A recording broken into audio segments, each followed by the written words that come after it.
Howdy everyone, and welcome back. And here we are again. We're doing another exam review. So we're on the third one. Again, if you look at the stuff we're going to do today, maybe you have some problems. Maybe check out a video I've done. I've probably already talked about it quite a bit. But maybe you've arrived here and you still need a lot of maybe learning versus just refreshing. But we'll see what we can do.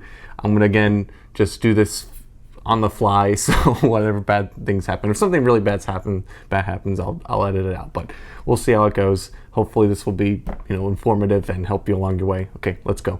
Okay, so what were we supposed to learn during this whole section? Well, we were talking about light for the most part. We were talking about it reflecting, refracting, interacting with mirrors, interacting with lenses, getting polarized, and just a bit of quantum nature, and even got maybe into a bit of atomic stuff. So generally starting to get in the quantum state of things, but mostly about light. So we're going to find most of these problems use similar concepts. I mean, we're going to be talking about light, but a lot of them are pretty straightforward conceptually, and it's more of getting the right tools and the right math there. Not that necessarily it's the hardest math either, but it's trying to find the right tool, I think, most of the time. So let's go, let's start doing some problems, see what they look like.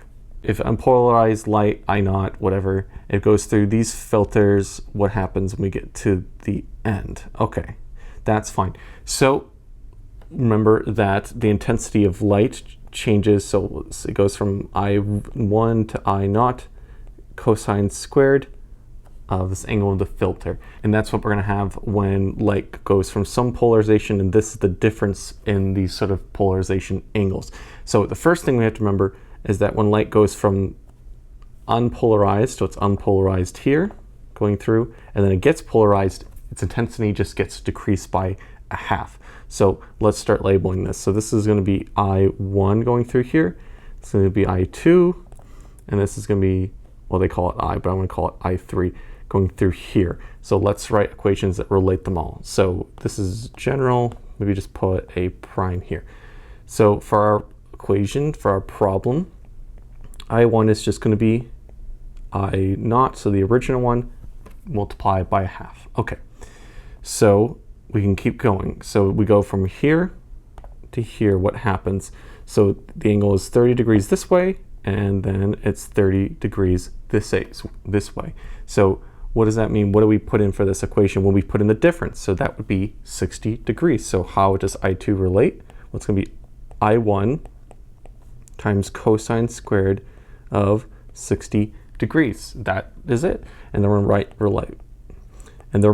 to write the last relation, and that will be we'll be effectively done with this. So, and then we'll combine them all and stuff. So what is the difference between the angles here and here? So here it's at 30 degrees, here it's at 90. So again, the difference is just 60. So we again put in cosine squared of 60. And all we need to do now is link them all together. So I naught is equal to 1/2 cosine squared 60 times cosine squared 60 times I naught. I meant to put I3 here. So then we need to put that in our calculator, and then we'll have it. Okay, we've written that in and we get 0.03125. So let's compare that to what we had on the other screen. So we notice that it's actually asking for I naught over I1, so, or I think is what I'm calling it. This is I3, this is I naught, so that we need to go and divide I3 to the other side. We need to put this here, so we actually need to put 1 over this. So we then put 1 over this and we get 32. So let's see if we have that. Okay, there it is, 32. That is our answer. Okay, let's keep moving on. In a Young's double slit experiment, the slit separation D is doubled. To maintain the same fringe spacing on the screen, the slit to screen distance D must be changed to. Okay, let's remind ourselves what we're doing. So we have a double slit.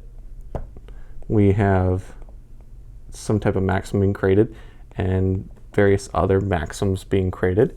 So we want to maintain the same fringe spacing here. So we have a separation D and a distance to the screen big D. So we're going to change little d and big D, but we want to keep these locations the same. So recall from our equation, the d sine of theta has to equal, if it's going to be constructive, some integer, so maybe use n, times the wavelength. this stuff we want to remain the same. So we're going to vary things here, but we want eventually it all to sort of cancel out so that we know that we're going to double this slit separation d. So we're going to have to do something with the sine theta. So recall where the sine of theta is coming from. And this is this triangle here, this angle theta, and it has this distance d here, and it has this distance y here. So recall that the sine could be written as the height over the hypotenuse. So there's going to be a little bit of an approximation we can take. So the hypotenuse is really, Pythagorean theorem here. But d is usually so large that's not going to really do much.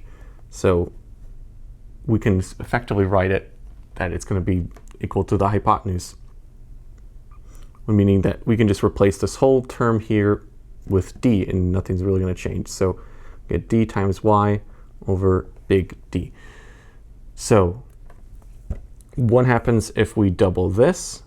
Well, if we're going to have to, turns out, double this to cancel out the 2 there. So it turns out go and have this being our answer. So we change d to 2d, we have to change the big D to big D, and then everything will stay the same. Okay, hopefully that makes sense. Oh, that's blurry.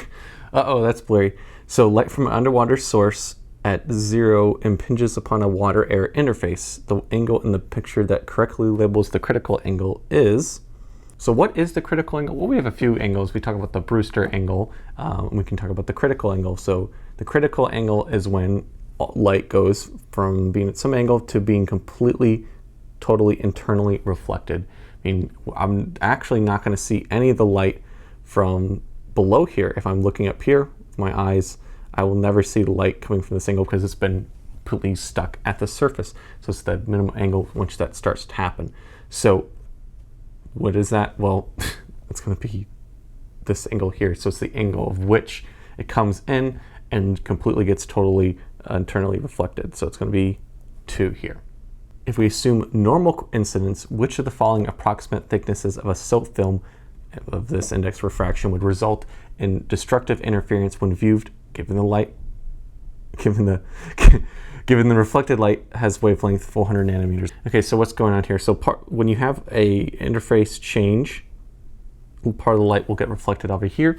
Again, we look at windows, we can actually see a little bit of reflection just from the fact it goes from a lower to a higher index refraction. But some of the light will also pass through and bounce off this side. So it's when these two things of light combine, we want to figure out when is this destructive. So it's going to have to do with this thickness here. So this thickness is going to be, that's essentially what we want to compute. Okay, so essentially this extra distance it has to travel has to correspond with being out of phase. And how do we get out of phase where we get destructive interference? Well, we have to be a half of wavelength out of phase.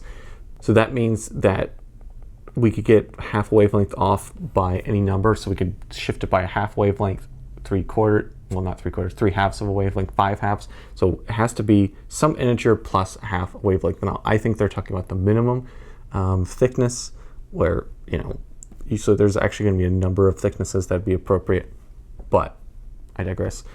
So one thing we have to be careful of, this is the wavelength in the film since it's traveling this extra distance while in the film. So we need to figure out how does the wavelength change? Well, frequency doesn't change because it has to be, that's related to the energy. Energy doesn't change when you change through mediums. That'd be kind of weird. But the wavelength does, and that's okay. So recall that the speed of a wave in a medium is its frequency times its wavelength. Okay. And recall the definition of the index of refraction. So recall that we have the speed of light and the index of refraction, we have something different than 1 when the speed is slower. Speed of light is slower in glass because there's a bunch of stuff in the way and typically slows it down. So that's what happens. So how does the wavelength change? Well, we can use this sort of stuff. We know the frequency is the same. So we know that the velocity in the film, wavelength in the film, is equal to the velocity in the air over the wavelength in the air. So we know the wavelength in the air is 400 nanometers. We know the velocity in the air, that's just the speed of light. So this is going to be c over lambda a. So we need to do a little bit of algebra to get this stuff. So if we multiply the wavelength of the film to the other side and start moving things over, we get velocity in the film divided by c times the wavelength in the air. Okay, and we know that this, if we just stare at this, this is actually just, well, it's almost the index of refraction, but it's 1 over the index of refraction. So we get the wavelength in air divided by the index of refraction in the film. Okay, so we can put this all together. We can take this equation, throw it over to the left. We're going to do it for the minimum thickness. So that would be when n equals 0. We want to solve for d, this distance, this thickness of the film. N equals 0, so we end up getting a half from this one and a half from this. So it ends up to be 1/4 times this wavelength. And this is, you know, something we computed over to the right. So it's 1/4 times its original wavelength. So this is the 400 nanometers divided by the index of refraction. So if we want to compute that, okay, 1/4, the index of refraction was 4/3. So essentially we flip that over, we get 3/4 times this original wavelength. So that's 3/16 times 400 nanometers. Off the top of my head, that should be 75. Should be 75. You can always double check that, but 4/16 is 100, so you take 1/4 away from that. Okay, 75. Okay, that's going to tell us for the minimum. Okay, let's keep going though. An object is placed a distance of 1.5 focal lengths from a converging lens of a focal length f as shown. What type of image is formed? What is the size relative to the object? So we talked about this a little bit in our video, but for converging lenses,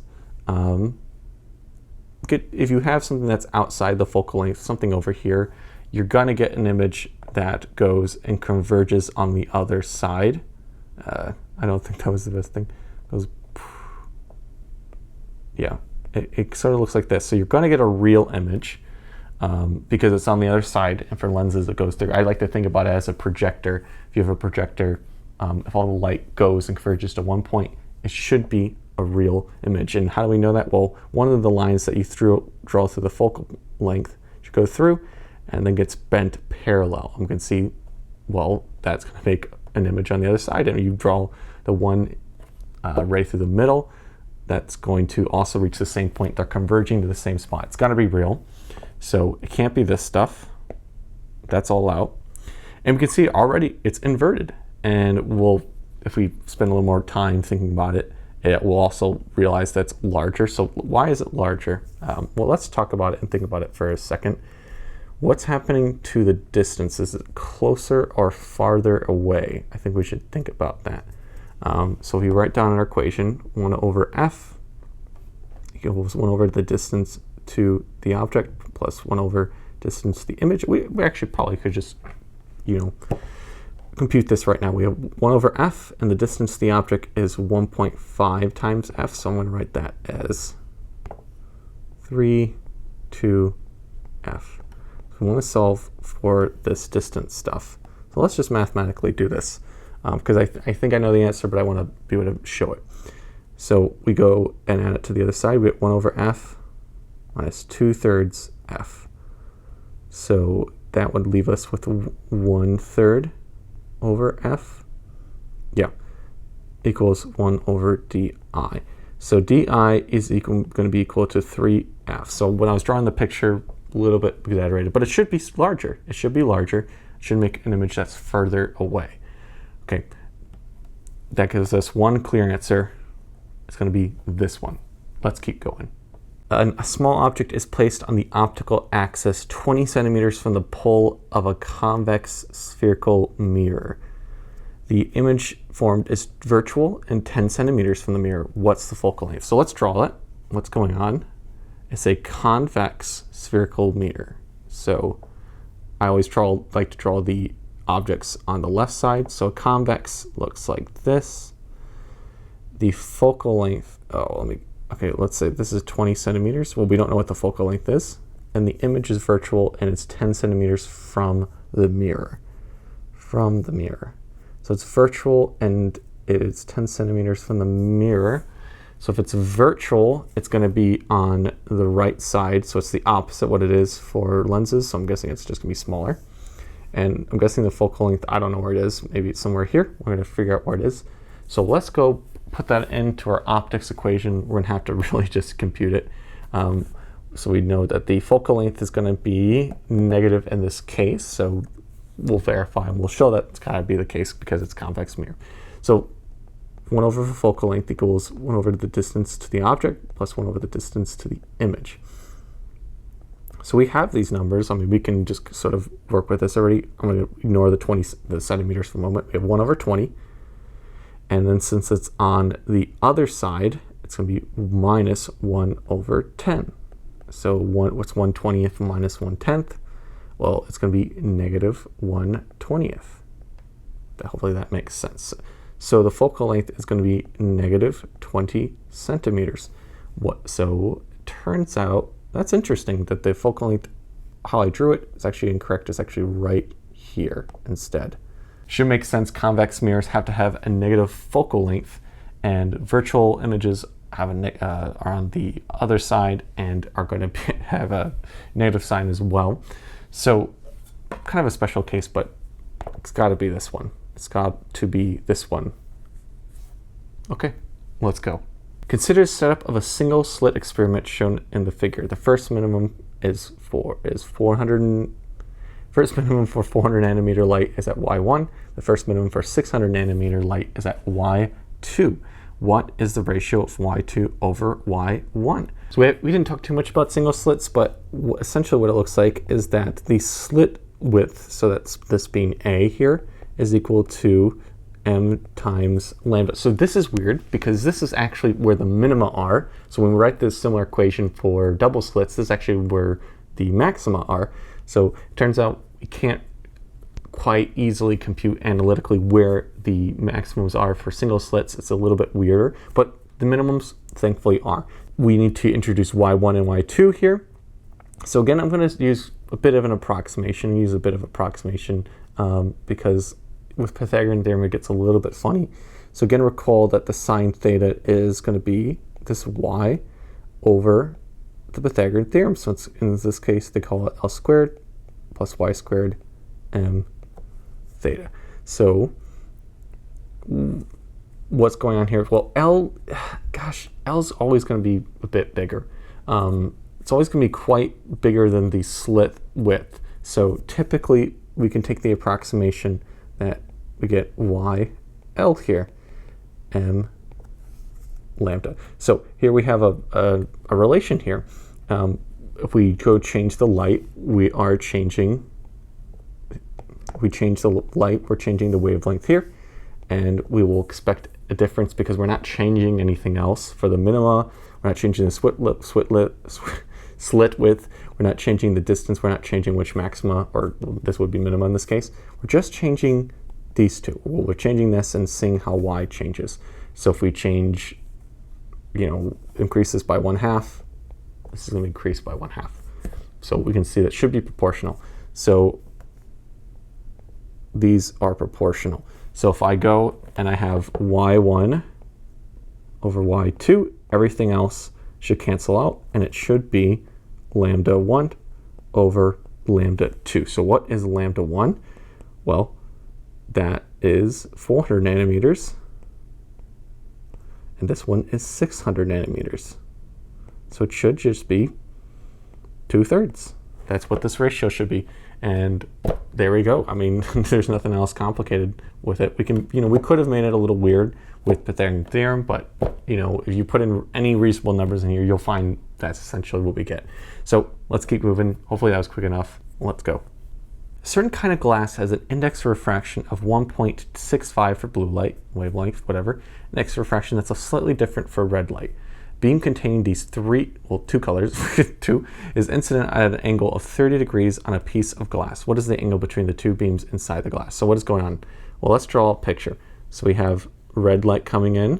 I don't know if I'll draw the colors quite correctly, but they're coming in similarly, but they're not leaving at the same angle. So this angle, they're both coming in as 30 degrees.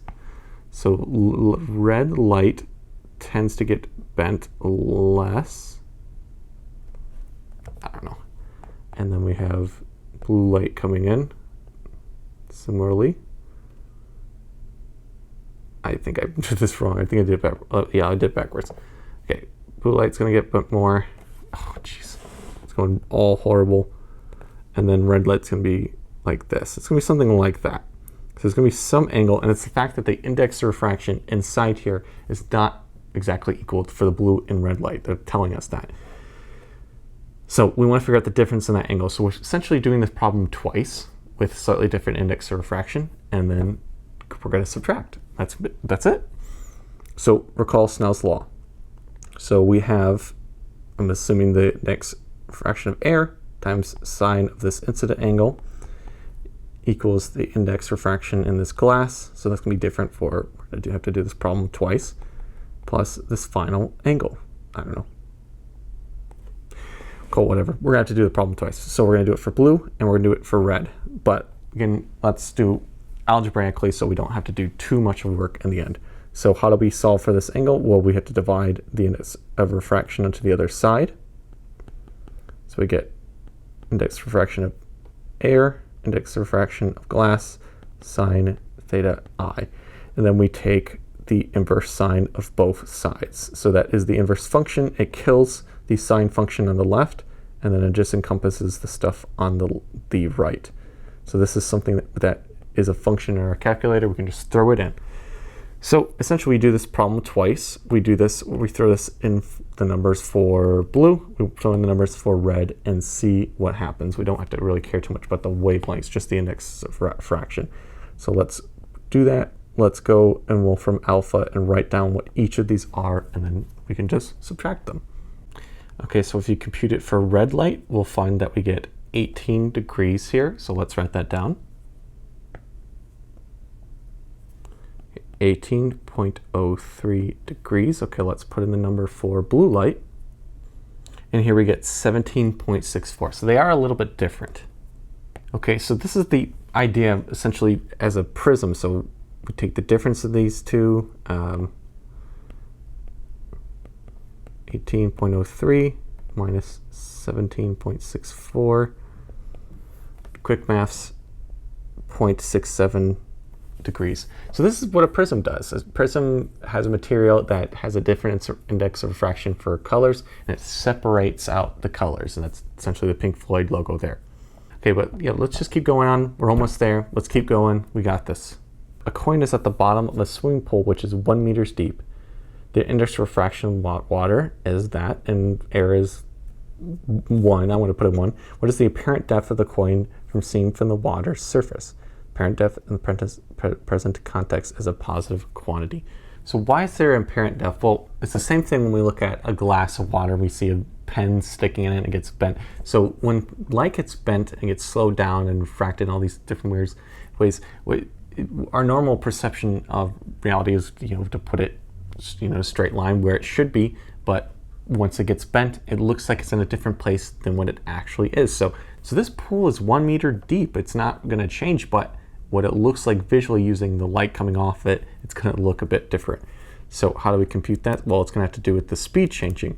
So maybe we can think about it like this. So in the same time as light goes from going from the top here all the way down, it actually didn't get to travel as far. And in fact, because it's moving so much slower, we actually perceive it to be somewhere around here.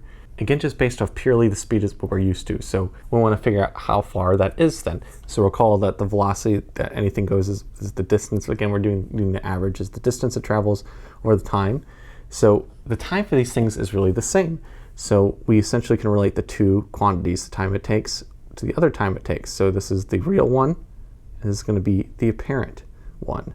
So we go and compute that. So when we go get the apparent depth, it's going to be the real depth times this quantity. It's going to be the real speed it's going versus the apparent speed. So the apparent speed is just going to be the speed of light, and when it's really going is this new speed in water. I don't know, but we can go and relate that to the index of refraction. Well, so that's actually just 1 over the index of refraction. So we just take the distance that it really is and divide it by the index of refraction in the water. So that's going to be 1 meter divided by 1.33. So it's going to be 3/4 of a meter. So it's going to look like it's a little bit closer. So that's when if you look straight down into water, things appear to be a little bit closer than they really are. Usually, and then you jump in and it's like, oh, wow, this is way deeper. Sometimes it makes it look like the bottom is really close to you. It's just this apparent depth effect taking place. But let's keep going. A far-sighted student has a near point of 100 centimeters. Calculate the focal length of the glasses needed. So the near point will be the normal 25 centimeters. So we've done this problem before, but so we have someone's eye, and their near point is 25 centimeters. So essentially, they can see objects at 100 centimeters. So essentially, we want to take an object that's already at 25 centimeters. I put a book and put it close to my face, but I can only really see and focus up to 100 centimeters. So what we want to do is move the image to that 100 centimeter point. So that's what we're doing. So we use the optics equation, which is 1 over f equals 1 over to the distance to the object, 1 over the distance to the image. So you got to be careful. The distance to the object is 1 over 25 centimeters. The distance to the image, though, so that's on the same side. So we got to include a negative sign. So that's okay. It's going to be a virtual image. So we go and combine these two things. If we use the same denominator, we'll see that this is 4 over 100 centimeters minus 1 over 100 centimeters. Oh shoot, that should be a positive sign. Let me be careful. So we get focal length is, when we flip it over, 100 centimeters over 3. So it's going to be 33.3 centimeters. That's going to be positive. So it's going to be a converging lens. And so that's good. If you have a prescription, again, that's for reading lenses, so you can't see close enough. Those are always going to be positive prescriptions, going to be positive focal length. But there's our answer. Okay, let's keep going. We only have a few problems left. Let's finish it out. Let's do it. Okay. Determine the maximum wavelength of the photon that hydrogen in the excited state N3 can absorb. The energy of the ground state of hydrogen is negative 13.6 eV, and the speed of light is whatever, Planck's constant, whatever. Okay, so we're talking about a atom at an N3 state where electrons are the N3 state. So we have a nuclei here. We have the N1 state. We have the N2. We have the N3, and the other far away. And then we have the N4. So this is N1, N2, N3, N4. This is roughly how hydrogen looks. It's a lot more complicated than this, but we're talking about N3. It's an excited state, so remember N3 can always drop down to a lower level. It can drop to N2, it can drop to N1, and when it drops down, it emits a photon. It has to get rid of that energy, so it takes more energy to be at these higher levels. So we're talking about a photon in this sort of state, electrons in this state. We're talking about electrons in these valence shells out here, sitting out here. So we're talking about absorbing a photon. So if you go and a photon comes along and hits the state, it has to gain energy, so it has to go to a higher state. So it would go to N4. So, it technically could go higher. There are more states out here, but the smallest step I could do is N4. So we're looking for the maximum wavelength. So the maximum wavelength is going to be the minimum energy. So we know that because the energy of a photon is related to its frequency. And then if we write it with terms of wavelength, it looks like hc over wavelength. So if it's a big wavelength, smaller energy. Okay. So it has to correspond from a jump from 3 to 4. So the way we can compute this is the Rydberg equation. So that's going to be 1 over its constant. We'll get that in a second, but then it's going to be the difference in these energy levels. It's going to be the final one squared minus the initial one squared. So in our case, the final one is 1 over 4 squared, so 1 over 16 minus 1 over 3 squared, which is going to be 1 over 9. So the wavelength is going to be 1 over this constant, and this is just going to be all 1 over this. It's a Rydberg constant. 116 minus 19. Ooh, that's not easy to do in your head, is it? Okay, I looked it up. It's negative 7 over 144. Sure, why not? So there we go. We put that in, some constant. Wolfram Alpha knows it, so I don't have to mess around with it too much. But it's going to be 1.87 times 10 to the negative 6 meters. That seems to be invisible. I think somewhat in green, but I could be, double check on that. So there we go. Write that down. 1.87 times 10 to the negative 6 meters. And we had it in negative. So it's negative. So let's just see what that is. So again, the final state is higher than the ending state. I think this equation was written about emitting, so this system would have lost -6, but we're talking about absorbing, so it's just reversed. Okay, but otherwise, straightforward. There we go. Okay, last question. Cobalt-60 is a radioactive source with a half-life of about 5 years. After how many years will the activity of a new sample be decreased to 1/8 of its original value? So looking at this, I would immediately guess, okay, if it took 5 years, because it has a half-life of 5 years, what does it take for to be decreased to 1/8? Well, it's not going to be either of these two, and it will not depend on the original amount. So it's going to be one of these two, maybe you could 50-50, but let's actually do the problem correctly. So what do we mean by half-lifing? Well, we have the number of particles left, the original ones, times e to the negative coefficient lambda times t. So it's an exponential decay. If you draw a graph, it looks like this. You have some original and not, and then it goes whoosh. And a half-life is the time it takes to get half of this. So we know the half-life. So we call this 1/2 t. We want to figure out what happens over here. We want to figure out time it takes to be and not over 8. So we have to actually solve for what this lambda coefficient is. So we have enough information to do it. We know that there's some time t half such that this equals 1/2 and not. So lambda times t 1/2. We know that time it took 5 years, and we essentially need to solve for this lambda thing. So what do you need to do? Well, we need to go and actually this is a not, so this is going to be 1/2 equals e to the negative lambda t 1/2. Okay. So we can take the logarithm on each side, the natural logarithm, 1/2. So we negative lambda t 1/2. We can solve for this lambda here by moving everything to the other side. So we have lambda, natural log of 1/2. There's a negative sign, but I would just flip it, so it doesn't matter too much. Divided by this t halving time. So let's just throw this in. This is 5 years, so we'll just get some number out in the end. So we get this coefficient is 0.13, and I'll just say 9. I'll just say 9. 0.139. So now we need to figure out how many years it would take for the activity of the new sample 60 to be decreased to 1/8 of its original value. So imagine we did the same thing. We went through the same sort of procedure, but with 1/8. So what would be different? Well, this would be 1/8, and this would be a different time, but we still have the same lambda.